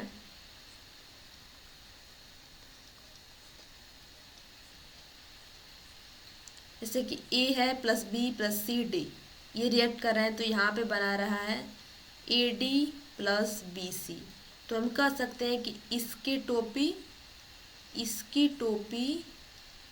उसके सर, इसकी टोपी चली गई B उसके सर, और इसकी टोपी चली गई यहाँ पे C जो है, इसकी टोपी चली गई इसके सर। तो ये हमारा होता है डबल डिस्प्लेसमेंट रिएक्शन का एग्जाम्पल। सो दोज रिएक्शन, ऐसी रिएक्शन जिसमें दो अलग अलग एटम या फिर उनके ग्रुप एक्सचेंज आउट कर लें एक दूसरे को एक्सचेंज आउट कर लें। जैसे कि यहाँ पे है OH यहाँ पे चला जा रहा है और Na यहाँ पे चला जा रहा है, यहाँ पे एक्सचेंज हो रहा है। Cu यहीं पे है और SO4 यहाँ पे चला जा रहा है, तो यहाँ पे भी एक्सचेंज हो रहा है। तो ये हमारे डबल डिस्प्लेसमेंट रिएक्शन है, जिसमें क्या करें, एक दूसरे को एक्सचेंज आउट करते चलें, एक दूसरे को एक्सचेंज कर लें। अगर दो रिएक्शन हो रही है तो उसमें कुछ इस तरह से एक्सचेंज करते हुए चलें। सो डबल डिस्प्लेसमेंट रिएक्शन का हम एग्जांपल देखते हैं एंड देन अच्छे से समझ में आएगा। एसिड बेस का एग्जांपल लेते हैं। ये हमारा बेस है, ये हमारा एसिड है। ये क्या है, हमारा बेस है। ये हमारा क्या है, ये हमारा एसिड है। ये हमारा साल्ट फॉर्म करेगा और साथ ही साथ हमारा वाटर फॉर्म करेगा। सो साल्ट और वाटर, ये हमारा क्या है, ये हमारा डिस्प्लेसमेंट रिएक्शन है। कैसा डिस्प्लेसमेंट रिएक्शन है, Na जो है यहाँ पे चला गया, OH यहाँ पे जो Cl है ये यहाँ पे चला गया। तो यहाँ पे क्या हुआ, यहाँ पे एक तरह का डबल डिस्प्लेसमेंट रिएक्शन हो गई। इसी तरह से एक और डबल डिस्प्लेसमेंट का रिएक्शन का एग्जांपल देखते हैं। लेट सपोज Pb है, लेट सपोज Pb नहीं, जैसे कि बैरियम क्लोराइड का हम ले लेते हैं एग्जांपल, BaCl2 किसके साथ रिएक्ट कर रहा है, सोडियम सल्फेट के साथ। किसके साथ, सोडियम सल्फेट के साथ। तो बना रहा है बैरियम सल्फेट और साथ ही साथ नमक, बैरियम सल्फेट और नमक। तो ये भी हमारी क्या है, ये भी हमारी एक तरह की डबल डिस्प्लेसमेंट ही रिएक्शन है। इसमें क्या हो रहा है, ये जो Ba है ये तो इसी के पास है जो, लेकिन इसका Cl2 एक्सचेंज आउट होकर यहाँ पे चला है। तो ये हमारा हो गई कुछ डबल डिस्प्लेसमेंट रिएक्शन का एग्जाम्पल। अब देखते हैं न्यूट्रलाइजेशन रिएक्शन। अब न्यूट्रलाइजेशन रिएक्शन उसको बोलते हैं जब एसिड और बेस मिलते हों, एसिड और बेस मिलकर क्या बनाते हो, साल्ट बनाते हो प्लस वाटर। तो इस रिएक्शन को हम बोलते हैं न्यूट्रलाइजेशन रिएक्शन। तो another type of reaction in which base to form salt and water is called in neutralization. यहाँ पे हम लिख लेंगे कि another type of reaction in which base react, a base and acid react to form salt and water is called neutralization reaction।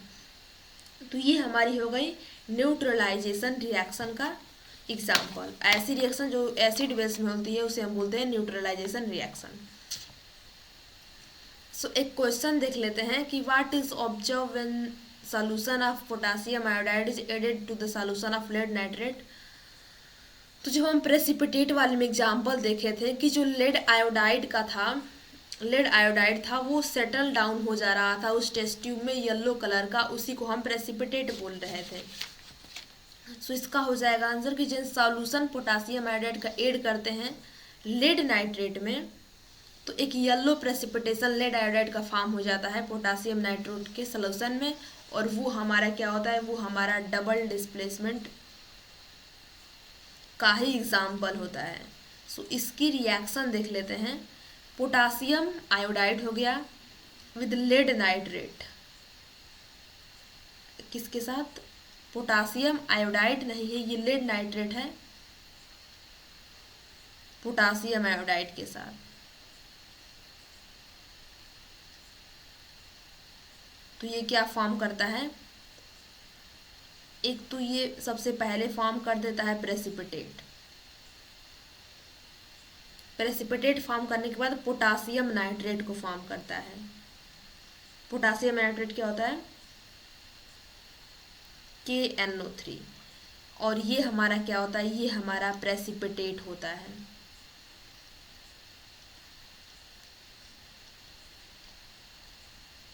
और इसका colour yellow होता है, और यही हमारा क्या होता है, जमा हो जाता है प्रेसिपिटेट के फॉर्म में। तो ये हमारी हो गई इक्वेशन डबल डिस्प्लेसमेंट रिएक्शन का एग्जाम्पल हो गया। अब हम देख लेते हैं oxidation and reduction reaction. Oxidation and reduction reaction क्या होता है, तो ऑक्सीडेशन रिएक्शन में जब क्या होता है कि ऑक्सीजन का ऐड होता है और हाइड्रोजन का रिमूवल होता है, तो उसे हम बोलते हैं oxidation reaction. So the process in which oxygen is added, ऐसी प्रोसेस जिसमें ऑक्सीजन ऐड होता हो उसे हम बोलते हैं ऑक्सीडेशन। ऐसी प्रोसेस में हाइड्रोजन रिमूव होता है, ऑक्सीजन तो ऐड होता हो लेकिन हाइड्रोजन रिमूव होता हो, तो उसे हम बोलते हैं ऑक्सीडेशन रिएक्शन। अब ऑक्सीडेशन रिएक्शन क्या करेंगे, हम एग्जाम्पल देखेंगे, उससे और हमें अच्छे से क्लियर होगा। सो ऑक्सीडेशन रिएक्शन का एग्जाम्पल हम देख लेते हैं।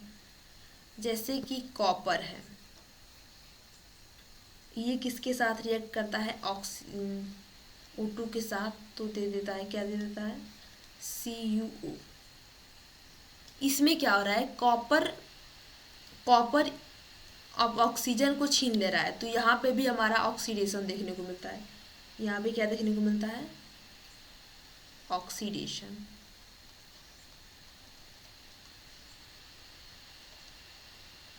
उसी तरह से जैसे कि यहाँ पे है हमारा CuO है प्लस कार्बन है, ये देता है Cu प्लस CO। यहाँ पे क्या हो रहा है, इस कॉपर से ऑक्सीजन ने O को छीन लिया, यहाँ पे क्या हुआ, यहाँ पे जो कॉपर है यहाँ पे अकेला हो गया और ये ऑक्सीजन इसके साथ चला गया।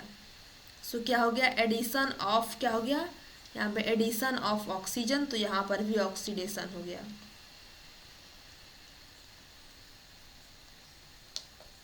अब रिडक्शन क्या होता है? ऑक्सीडेशन समझ में आ गया कि जहाँ पे क्या हो रहा है, जहाँ पे एडिशन ऑफ ऑक्सीजन हो रहा हो, यहाँ पे एडिशन हो गया है ऑक्सीजन का, यहाँ पे यहाँ पे अगर हमारा 1 सेकेंड हाइड्रोजन रहेगा, तो अगर यहाँ पे हाइड्रोजन रहेगा तो यहाँ पे H2O बनेगा। तो यहाँ पे क्या हुआ है, यहाँ पे इसका तो रिडक्शन हुआ है, क्योंकि यहाँ पे रिडक्शन हम ये समझते हैं ऑक्सीडेशन, यहाँ पे H2O का ऑक्सीडेशन हो गया है। इसको हम देखते हैं इसका एग्जाम्पल, लेट्स 1 सेकेंड, इसका हम क्लियर एग्जाम्पल देखते हैं अपना। CuO प्लस H2 गिव्स क्या देता है ये, कॉपर प्लस पानी। यहाँ पे क्या हुआ है, यहाँ पे हमारा ऑक्सीडेशन हुआ है,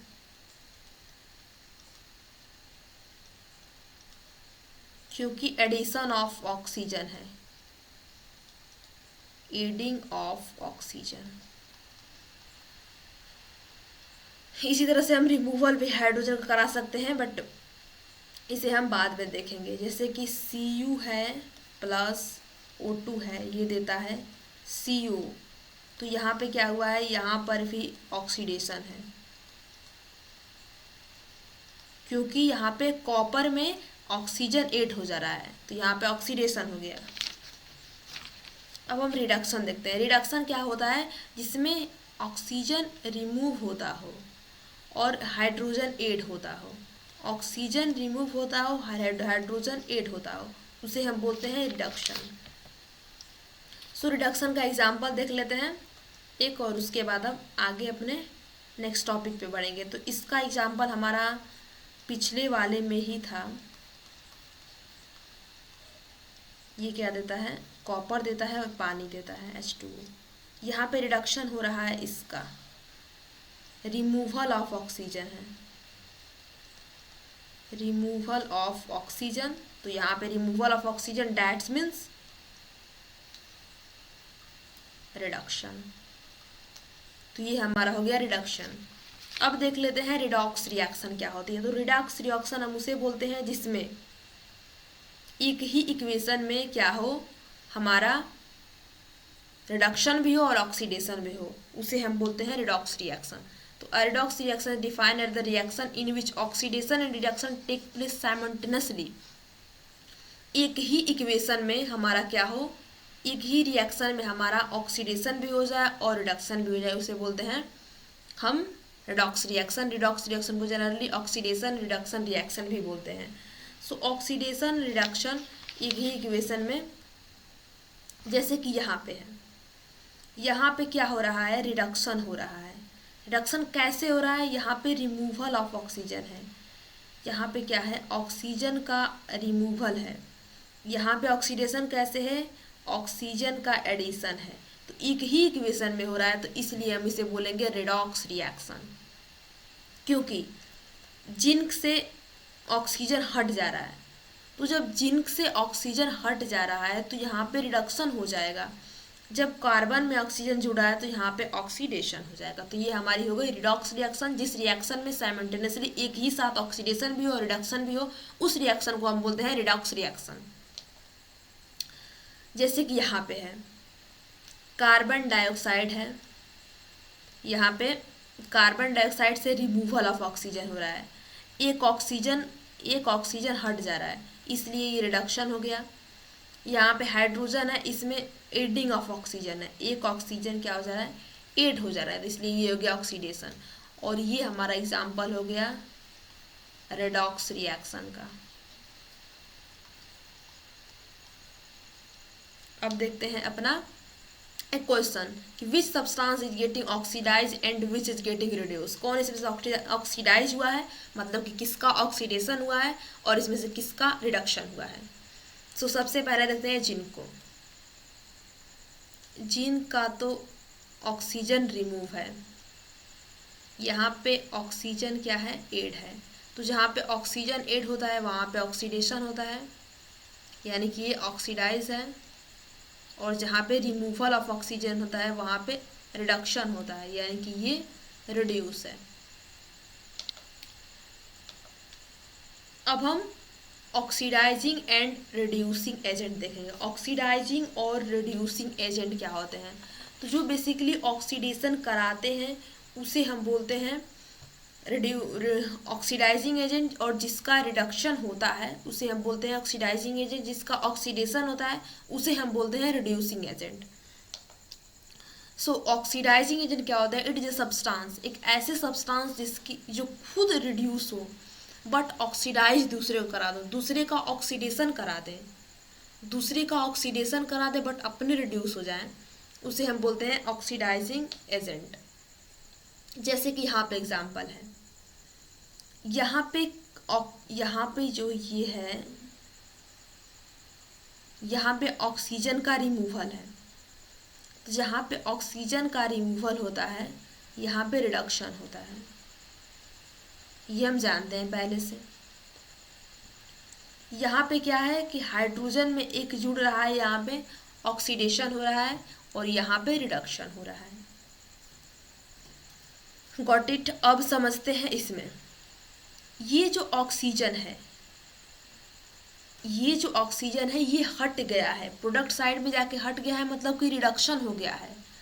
किसी दूसरे का ये जो है CuO, ये ऑक्सीजन देकर किसी दूसरे का रिडक्शन करा रहा है बट अपने ऑक्सीडाइजिंग एजेंट हो जा रहा है। क्या हो जा रहा है? जो दूसरे का रिडक्शन करा रहा है यही CuO रिडक्शन करा रहा है कॉपर का, तो यानी कि ये ऑक्सीडाइजिंग एजेंट है। और यहाँ पे क्या हो रहा है? यहाँ पे ऑक्सीडेशन हो रहा है, यहाँ पे एडिंग ऑफ हाइड्रोजन हो रहा है, मतलब कि यहाँ पे ये खुद ऑक्सीडाइज हो रहा है, खुद ऑक्सीडाइज हो रहा है, मतलब कि ये एक रिड्यूसिंग एजेंट है।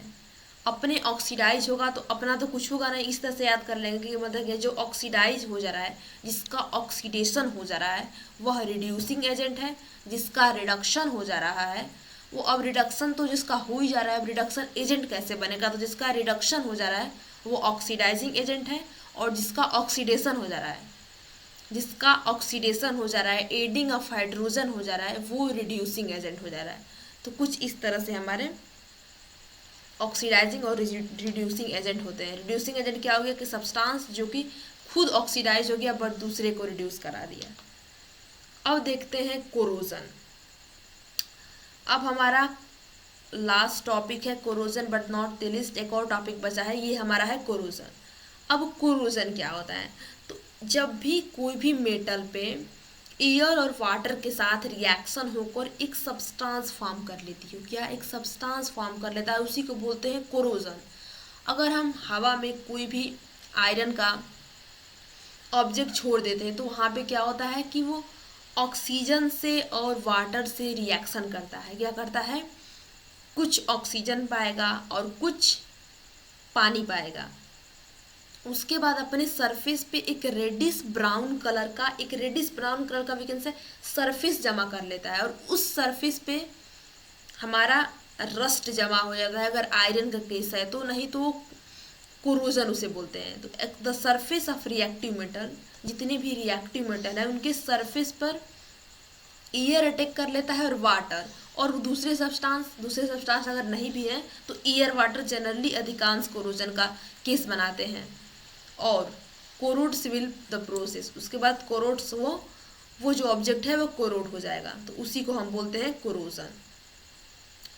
सो आई होप कि कोरोजन समझ में आ गया होगा। ऐसे सब्सटेंस जो वाटर और एयर से रिएक्ट करके अपने सरफेस को कोरोड कर लें, अपने सरफेस पे एक लेयर जमा कर लें, उसे हम बोलते हैं कोरोजन। जैसे कि यहाँ पे है, ये हमारे क्या है, ये हमारे सारे आयरन्स के हैं जिनमें बहुत सारा कोरोजन लग गया हो। ये पहले मार्केट से कुछ ऐसा चमकीला सा ले आते हैं, कुछ ऐसा चमकीला रहता है, बट लॉन्ग टाइम के बाद ये कुछ ऐसे कन्वर्ट हो जाता है, इस पे कोरोजन रेडिश ब्राउन कलर के लग जाते हैं। ये सारे क्या है? कोरोड्स हैं, वाटर और एयर से रिएक्ट करने के बाद। इसमें प्रोसेस क्या होती है, जब कोरोजन होती है आयरन में तो प्रोसेस क्या होती है, रस्टिंग ऑफ आयरन होता है, आयरन का रस्टिंग होता है। यहाँ पे क्या होता है, rusting of iron. So rusting of iron chemical change है, इसमें कि रस्ट फॉर्म कर लेता है। Rust is formed when iron is expose, जब आयरन को हम छोड़ देते हैं ऑक्सीजन में, मॉइस्चर के प्रेजेंस में यानी कि वाटर के प्रेजेंस में, तो ये रिएक्शन इंस्टेंटेनियस नहीं होती है, बल्कि कुछ टाइम में ऐसा बन जाता है, कुछ टाइम के बाद ऐसा बन जाता है, तुरंत नहीं होगी। इस प्रोसेस में क्या होता है, एकदम चमकीली सी हमारी आयरन की नेल रहेगी और इस चमकीली सी आयरन नेल पर थोड़ा सा मॉइस्चराइज हो जाएगी वाटर के साथ और ऑक्सीजन को ऐड कर लेगी और बन जाएगी रस्ट। तो इसकी रिएक्शन होती है कि O2 plus Fe, oxygen plus iron plus water gives Fe2O, Fe2O3H2O। तो ये हमारा हो गया रस्ट। तो ये हमारा रस्टिंग ऑफ आयरन में होता है। इसको हम प्रिवेंट कैसे कर सकते हैं, तो इसको प्रिवेंट कर सकते हैं पेंट से भी प्रिवेंट कर सकते हैं, गैल्वेनाइजेशन भी कर सकते हैं, जिंक का कोटिंग लगा सकते हैं। तो बहुत सारे हमारे हैं इसको प्रिवेंट करने के एग्जाम्पल। तो रस्ट को हम उसके बाद अब देखते हैं जैसे कि रस्ट हमारा कहाँ पे जमा होता है, जो हमारे सिल्वर के आर्टिकल्स हैं, ये हमारे क्या है, स्मूथ सिल्वर्स के आर्टिकल्स हैं और ये जब कोरोड होने के बाद कुछ इस तरह से हो जाते हैं। तो silver articles becomes black after some time when exposed to air because it's react with sulfur to form coating of silver sulfide। ये हमारा सिल्वर सल्फाइड का कोटिंग है, सिल्वर सल्फाइड। तो जब सिल्वर आर्टिकल्स को हम छोड़ देते हैं बाहर ही तो कुछ समय के बाद काला हो जाता है, ये क्या हो जाता है, ब्लैक हो जाता है।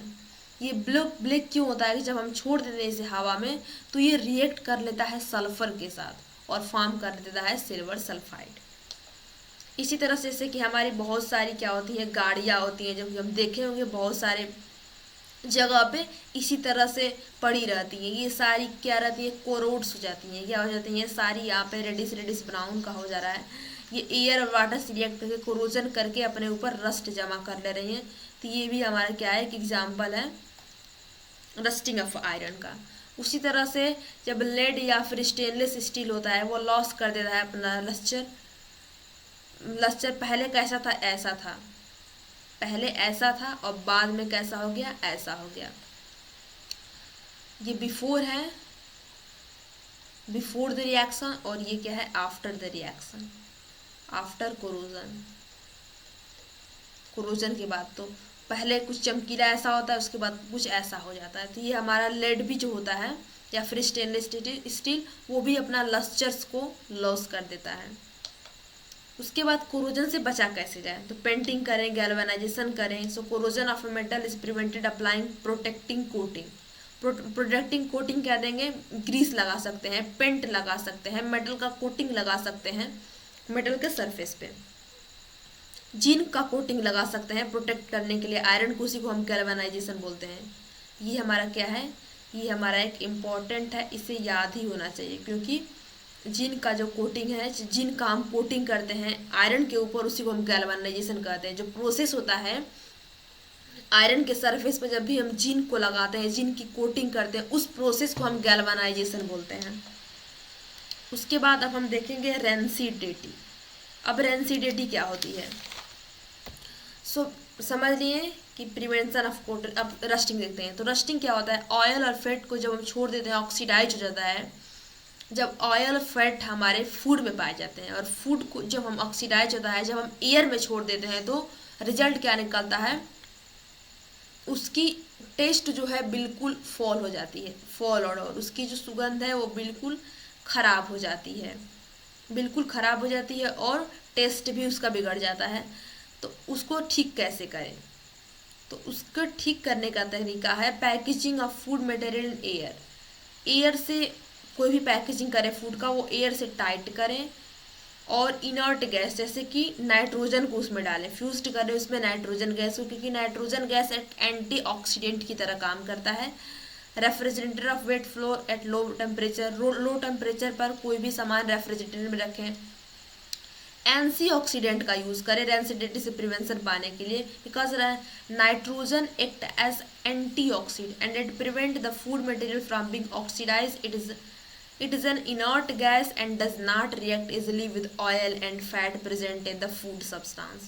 कोई भी अगर फूड सब्सटेंस में जो ऑयल और फैट प्रेजेंट रहता है वो जल्दी नहीं रिएक्ट करता है नाइट्रोजन के साथ. तो नाइट्रोजन हमारा एक यूजफुल इनर्ट गैस है, इसीलिए हम नाइट्रोजन को एंटीऑक्सीडेंट की तरह यूज़ करते हैं रेंसिडिटी से बचने के लिए. सो रेंसिडिटी क्या है? जब ये ऑक्सीडाइज हो जाता है फूड हमारे, जब एयर में छोड़ देते हैं ऑयल और फैट उसका ऑक्सीडाइज होता है और एकदम बिल्कुल टेस्ट बिल्कुल फाउल हो जाता है, उसी को हम बोलते हैं रेंसिडिटी. और रेंसिडिटी को बचा कैसे जा सकता है? एंटीऑक्सीडेंट है जो कि नाइट्रोजन भरते हैं, उसके बाद इसके बहुत सारे हैं. रेफ्रिजरेटर को लो टेम्परेचर पर रखें, पैकेजिंग एयर से टाइट करें. और एंटीऑक्सीडेंट हमारा नाइट्रोजन होता है क्योंकि प्रिवेंट करता है मटेरियल को ऑक्सीडाइज होने से, उसको ऑक्सीडाइज जल्दी नहीं होने देगा क्योंकि एक इनर्ट गैस है और रिएक्ट जल्दी नहीं करता है ऑयल और फैट से. और बहुत नाइट्रोजन के कंपैरिजन में बहुत सारे गैस जो कि जल्दी रिएक्ट कर जाएंगे ऑयल और फैट से, इसलिए नाइट्रोजन एक एंटीऑक्सीडेंट है. सो यहाँ पे क्या होता है, ये हमारे मेथड हैं रेंसिडिटी से बचने के लिए. ये सारे हमारे 3 मेथड हैं, बच सकते हैं कुछ इस तरह से. जैसे कि यहाँ पे है, यहाँ पे हमारा पहले फ्रेश फ्रूट था और रेंसिडिटी होने के बाद स्पॉइल्ड हो गया, बिल्कुल गंदा और सड़ गया, इसमें से फॉल स्मेल आएगी. तो ये फैट और ऑयल का ऑक्सीडाइज होने के बाद का ये रिजल्ट है. फैट एंड ऑयल यहाँ पे क्या हो गए हैं? ऑक्सीडाइज हो गए हैं. फैट और ऑयल ऑक्सीडाइज हो गए हैं. तो यहाँ पे हमारा क्या होता है, यहाँ पे हमारा पूरा chemical reaction and equation chapter finish होता है. और फिनिश होने के बाद क्या करेंगे, हम एक बार जाएंगे और एनसीईआरटी को रीड करेंगे. अगर एनसीईआरटी को नहीं रीड करने का मन है तो मेन जो टॉपिक है उसके 4-4, 5-5 लाइन को पढ़ देंगे and then recap after 3-4 days at 5 time and then we can see that कि सारे थिंग जितने भी इसमें टॉपिक है वो सारे हमें इतने अच्छे से याद हो जाएंगे कि हम कभी भूल नहीं पाएंगे. तो यहाँ पे हमारा चैप्टर कंप्लीट होता है और हम इसका अब कोई भी क्वेश्चन कर लेंगे. इसमें बहुत सारे क्वेश्चन भी देखें. तो सो आज के लिए इतना ही, मिलते हैं नेक्स्ट लेक्चर में. Till then keep learning.